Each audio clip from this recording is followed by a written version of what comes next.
Bonjour les amis, aujourd'hui lecture du deuxième jour, la place de Saint-Michel, archange au ciel. Il est au ciel une hiérarchie.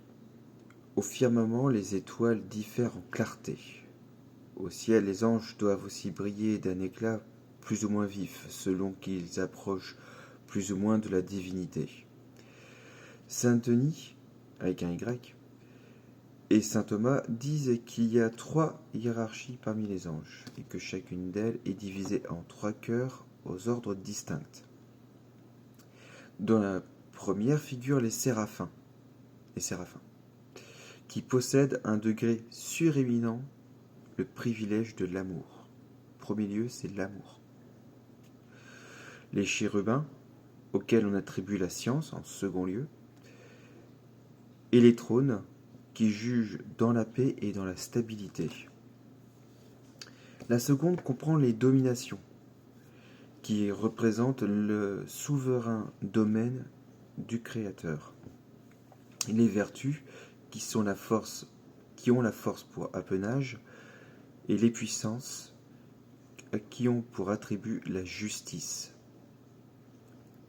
Dans la troisième, on y trouve les principautés qui veillent sur les nations, les archanges, qui sont les messagers extraordinaires, et enfin les anges, qui sont les messagers ordinaires. Voilà l'admirable armée de Dieu. Quelle est parmi ces milliers d'esprits bienveillants et bienheureux la place de Saint Michel Archange? C'est au sommet des saintes hiérarchies qu'il faut le contempler. Il porte, c'est vrai, le nom d'archange, et il le porte parce qu'il a été dans le monde l'envoyé extraordinaire de Dieu. Toutefois, l'Écriture, les pères, les théologiens nous autorisent à le placer ailleurs que dans la troisième hiérarchie. Le prophète Daniel appelle l'ange Michel l'un des premiers princes. Donc là, on peut trouver ça dans Daniel 10-13. Le grand prince même dans Daniel 12-1. Qu'est-ce à dire sinon qu'il faut le placer dans l'ordre suprême qui est celui des séraphins? Cette locution d'ailleurs, dans le génie de la langue hébraïque, signifie le premier d'entre les princes. Saint Jean, parlant du grand combat du ciel, dit de Michel et ses anges lutter contre le dragon. Donc là, on est bien évidemment dans l'Apocalypse 12-7. Preuve évidente, écrit Bellarmin, que Michel est le prince des anges. Michel et ses anges, c'est-à-dire Michel est la sainte phalange qu'il reconnaît pour son général. À l'autorité de l'Écriture, nous pouvons ajouter le sentiment des docteurs. Ô Saint Michel, s'écrie Saint Basile, je vous adresse mes humbles supplications. À vous, le chef des esprits bienheureux, à vous qui par la dignité et les honneurs êtes élevé au-dessus de tous les autres. Là, par contre, c'est une référence à Monseigneur Germain. Nous aurons la pensée des théologiens quand nous aurons cité le savant commentateur Corneille Lapierre. Il appelle Saint Michel le premier des séraphins, le premier ange assistant au trône de Dieu. Enfin, l'Église et son office appellent Saint Michel le préposé du paradis, celui qui honore les concitoyens des anges, le prince de la milice des anges. Elle indique ainsi sa supériorité sur tous les autres anges. Nous pouvons donc dire, avec le pieux diacre de Constantinople, Pataléon, que Saint Michel est le premier et le plus beau de ces anges dans la myriade qui peuple le paradis, la plus grande et la plus radieuse étoile de l'ordre angélique.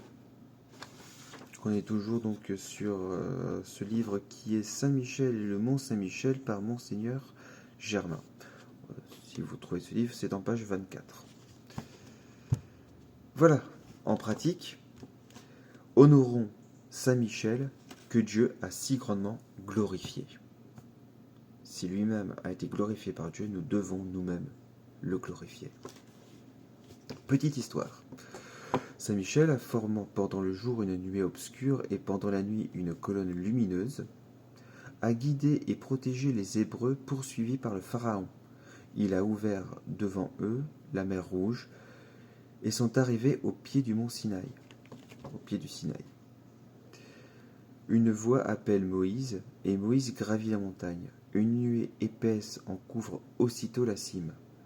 Le tonnerre gronde, des éclairs sillonnent les nuées, des sons vibrants de la trompette déchirent les airs.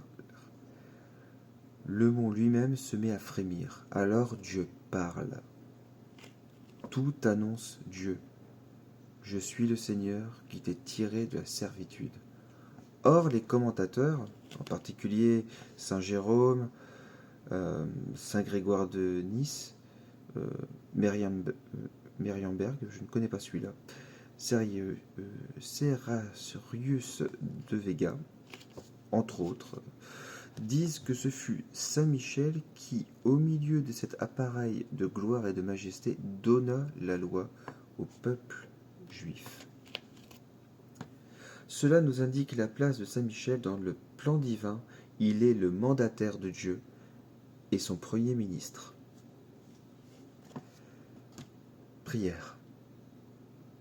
Ô grand prince, qui êtes élevé en grâce et en gloire au-dessus de tous les esprits bienheureux, faites que nous restons nous-mêmes sur ces hauteurs saintes où Dieu nous a placés en nous créant à son image et ressemblance et en restaurant notre nature déchue.